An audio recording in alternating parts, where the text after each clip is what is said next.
हर्षत जावो नवीन वर्ष असं मला म्हणायचं नाही. म्हटल्यानं काय होतं हो? जे व्हायचं तेच होतं ना. बघा की आपल्याला कितीतरी वर्ष झालं, आपण काय बदल केला का? केला, पण झाला का? नाही ना. मग कोणतं नवीन वर्ष आपला सुखाचं जाणार आहे? खिशात आहेत आईबापाचे पैसे, हातात आहे मोबाईल, जगाच्या सगळ्या गोष्टी माहिती आहेत, परंतु आपण काय करू शकतो हे आपला ठाऊक आहे का? नाही ना. मोटिवेशनचा जमाना आहे, फुकटात मिळतात चार गोष्टी, म्हणून आपला कल नसताना नको तिथं जातो आणि जेव्हा येत नाही तेव्हा आपला काय येत नाही म्हणून रडत बसतो. आपण नेहमी आकाशात राहतो, जमिनीवर पाय मात्र कुणाचे तरी भाजत असतात. आपली जिद्द आणि तळमळ दरवर्षी तिथंच पडलेली असते, कारण बऱ्याच वेळा आपण चुकीचा मार्ग निवडलेला असतो. संघर्ष हा अनिवार्य आहे, आपल्याला कधी कळतच नाही.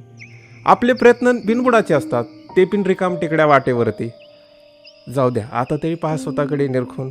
आपण कोण आहोत, काय करू शकतो. उगच पळण्यात अर्थ नाही. जे झालं ते झालं, आता नवीन वर्ष आलं.